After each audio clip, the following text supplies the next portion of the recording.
FMK Radio. Ada saya, Aprilia Nurlaili di K Perspektif Pagi. Dan sudah hadir narasumber kami.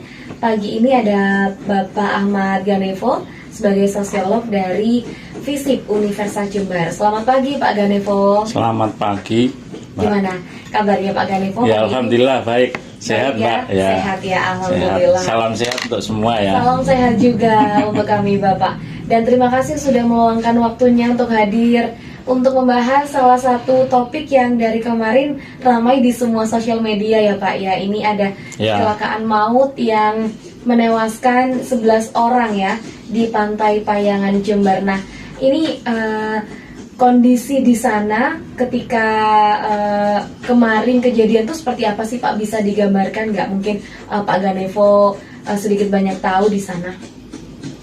Ya, sebenarnya para korban yang diduga tenggelam karena terseret ombak itu segera dicari dan diselamatkan ya Mbak ya.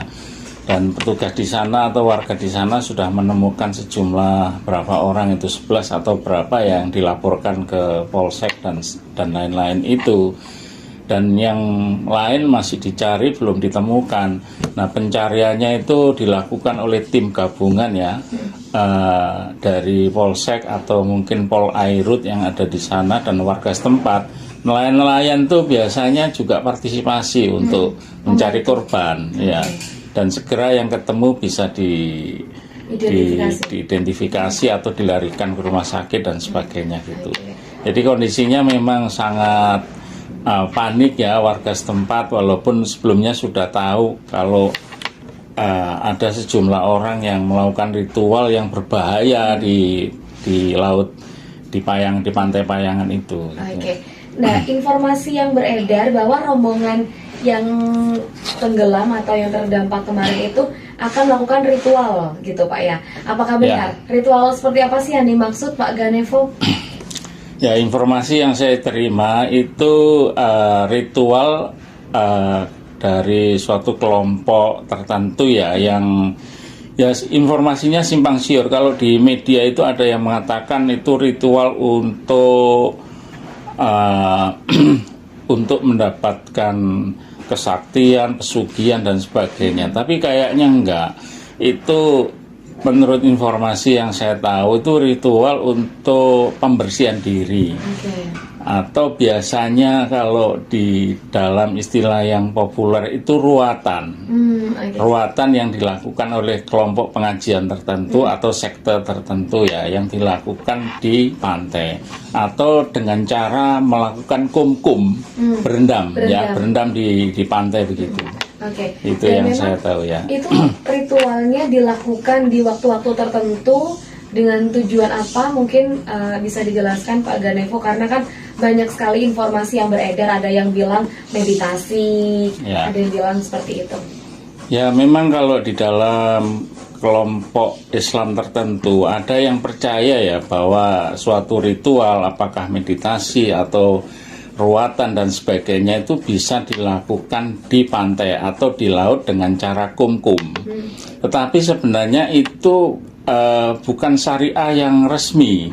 Dalam pengertian menurut ajaran agama Islam kan tidak ada anjuran atau kewajiban untuk melakukan ritual di laut ya. Walaupun memang ada kasus atau praktek ritual itu di laut, kumkum di sungai, bahkan ada yang di kolam. Tapi itu bukan syariat yang dianjurkan ya oleh agama Islam.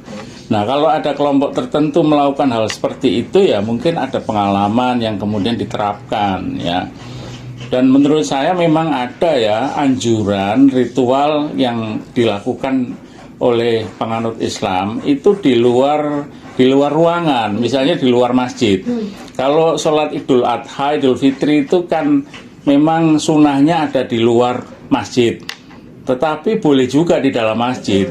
Ada yang suka di halaman masjid, ada yang di dalam. Nah, selebihnya itu bisa melakukan ritual misalnya di halaman masjid di luar Idul Fitri atau Idul Adha, dengan catatan kalau misalnya masjidnya itu tidak menampung jumlah jamaah.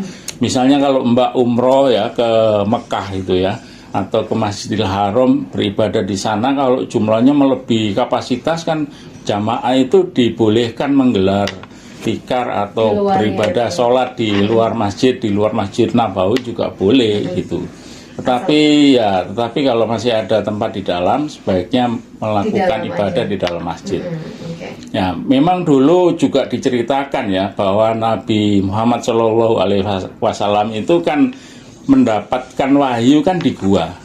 Ya, jadi melakukan acara tertentu, apakah itu tadi apa istilahnya Pak? Semedi atau Meditasi. apa? Meditasi. Itu bisa aja memang di alam ya, di alam misalnya di gua dan lain-lain. Tetapi tentu saja orang harus memperhatikan faktor keselamatan. Betul, kondisi-kondisi Iya, alam yang iya. harus diperhatikan ya Iya. Pak ya. Nah, Kalau misalnya memilih pantai atau laut, ya sebaiknya memilih yang aman. Misalnya yang ombaknya landai, ombaknya tidak berbahaya dan sebagainya. Saya pernah melihat kok acara-acara begitu di pantai utara, Mbak. Oke. Di pantai utara, di Pasir Putih dan lain-lain yang ombaknya itu tenang. Jadi mungkin tidak berbahaya seperti itu. jadi harus memperhatikan kondisi dan keselamatan. Faktor alam dan keselamatan itu harus diperhatikan. Oke. Karena ritual atau ibadah di alam itu tidak diwajibkan, walaupun mungkin boleh ya memilih tempat-tempat tertentu yang pemandangannya indah atau udaranya segar dan sebagainya. Oke.